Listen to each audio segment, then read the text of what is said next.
Soy Javiera Robledo Larenas, nutricionista. Actualmente mi especialidad es en educación, antes en clínica. Tengo magíster y diplomado en docencia para la educación superior. Ya. Profe, nos gustaría que hablara un poco del lugar en el que desarrolló su práctica y la especialización que hizo. Trabajando como nutricionista, el área en el que me desempeñé fue en un centro de diálisis. Y ahí es cuando comencé la especialización en nutrición clínica especializado en paciente renal, ya específicamente en hemodiálisis, peritoneodiálisis. Ya. Luego, después comencé en educación, comencé haciendo clases, primero la carrera del técnico en alimentación y nutrición, luego seguí haciendo clases en nutrición y dietética.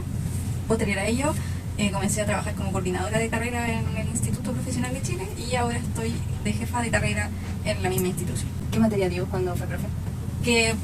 Bueno, partí en el técnico con calidad y inocuidad y dietética en el ciclo vital. Pero a nivel era dietética básica porque era para estudiantes del técnico. Después en nutrición hice salud pública y nutrición comunitaria. Luego de eso, mi fuerte empezó a ser nutrición básica, porque empecé a tomar cursos de nutrición y de ahí me desempeñé por 2 años haciendo la asignatura de nutrición básica. Ya después con el rol de coordinadora y jefa de carrera, el tiempo era mucho más escaso, por lo tanto empecé a dar solo introducción a la nutrición para recibir a los estudiantes de primer año, pero luego con la reestructuración, al quedar sola como la figura que administra la carrera, ya simplemente dejé de hacer clase y ahora estoy solo en la gestión y administración de la carrera. En cuanto al lugar en el que hizo la especialización, ¿cómo cree usted que contribuyó para la recuperación nutricional de los pacientes?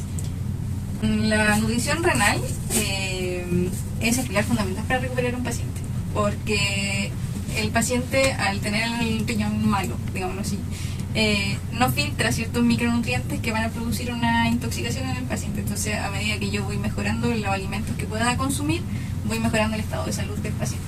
Por ejemplo, dar alimentos que sean bajos en potasio, porque si tienen un exceso de potasio les puede dar una arritmia cardíaca, por ejemplo.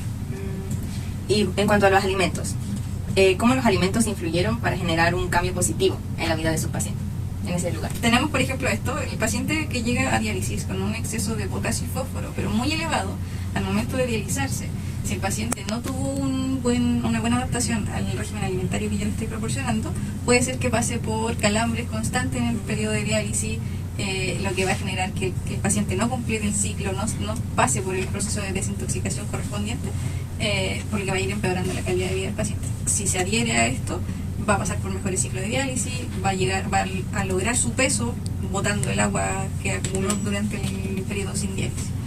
Y también por el lado de las proteínas, porque ellos tienen una pérdida importante de la masa muscular y si yo le proporciono la cantidad de proteínas necesaria, mantengo su nutrición. Entonces, ¿cómo podríamos decir cuáles fueron esas herramientas que le brindó usted como nutricionista a los usuarios? O sea, finalmente la herramienta que uno entrega a través de la nutrición es que el paciente se mantenga autovalente. Ya en nutrición renal, en diálisis en particular, el paciente, la mayoría son pacientes mayores. Sí. ¿Ya? Entonces, y la diálisis se va a deteriorar la calidad de vida del paciente, pero si se adhiere de una buena forma, mantengo su buena calidad de vida y al ser autovalente tengo una persona mayor con mejor calidad de vida finalmente. Claro, va a funcionar mejor. Más funcional. Y vamos a hablar un poquito de las organizaciones en general, o puede ser acá en Chile también. ¿Qué organización puede mencionar que cree usted que evidencia la influencia del nutricionista en el área clínica? O sea, desde mi experiencia yo me apoyé mucho con la Sociedad Chilena de Nefrología, por ejemplo. Claro, porque era ¿Ya? su área. Pero también está la Sociedad Chilena de Pediatría, está las guías internacionales también como la ASPEN y la ESPEN, que se enfocan principalmente en enfermedades ya un poquito más críticas porque hablan de la alimentación enteral como tal. ¿Ya? Pero sí tienen un gran impacto en el desarrollo funcional de la nutrición en el área clínica. Y en cuanto al área clínica, ¿qué enfermedades cree usted que están relacionadas con la alimentación y que sean muy comunes, pero acá en Chile? Bueno, por el perfil epidemiológico que tenemos actualmente, el 75% de la población tiene malnutrición por exceso, que nos lleva a las enfermedades crónicas no transmisibles, que son las más comunes, como la diabetes mellitus tipo 2 y la hipertensión. ¿Ya? Hay muchas más, pero esas son las más comunes. Es verdad. ¿Y qué cree usted que tanto afecta la poca disponibilidad de acceso a alimentos saludables? O sea, sin duda no afecta. Ya, actualmente, claro, si uno trata de proporcionar una alimentación saludable, a veces puede ser un poquito más cara. Pero hay otras formas y Y ahí la clave de eso es la educación. Ya finalmente nosotros somos un profesional que trabaja mucho en promoción y prevención a través de la educación alimentaria.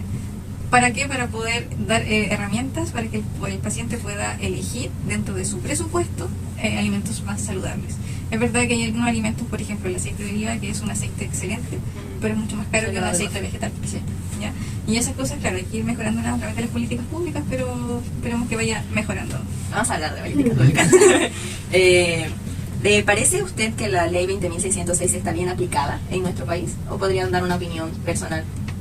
O sea, es una buena idea la ley, pero creo que a veces la gente no se ha educado a la gente sobre la ley. Claro, está nomás. Todos sabemos que hay alimentos que tienen sello y que es alto en, pero al momento de ir a elegir el alimento, como las personas no están educadas en ello, da lo mismo. Sí. ¿Ya? Entonces finalmente tenemos una versión entre más sello más rica. Sí. Entonces tiene una buena intención, pero creo que, vuelvo a insistir, nos falta educar. Ya. Entonces, ¿qué opina de los vacíos legales que hay dentro de esta ley 20.606? Bueno, dentro de la ley aplica los kioscos saludables en los colegios. ¿Ya? Entonces se supone que tenemos colegios que se prohíbe la venta de alimentos que tengan sellos, por lo tanto se promociona la venta de colaciones naturales como la fruta, por ejemplo. Pero el escolar o el jardín salen de la institución y afuera están todos los carritos vendiendo sopaipillas, alimentos llenos de sellos, y no hay fiscalización de ello. Y entonces finalmente todo lo que yo pude haber promocionado en el colegio al momento de salir, claro, y mientras el apoderado fomente el consumo de estos alimentos que venden afuera, se pierde la intención de la ley. Sí. Ya, profe, ya para ir terminando, ¿cuál cree usted que sería el mayor impacto en el mundo si no existieran profesionales nutricionistas? Bueno, para mí no hay profesional que sepa más de alimentación que un nutricionista, más allá de un nutriólogo, ¿ya? Por lo tanto, la falta de educación alimentaria empeoraría mucho la condición nutricional en Chile y en el mundo en general. Pero sí, creo que falta que nos mostremos un poquito más. Siento que a veces los nutricionistas no toman el protagonismo que deberíamos tomar considerando la epidemiología actual. ¿Ya? Entonces falta que, y sobre todo con las nuevas generaciones y todo lo anterior, se vayan empoderando un poquito de su rol nutricionista. Profe, ¿qué valores considera importantes para ser un buen nutricionista? Un consejo para nosotros. Un consejo.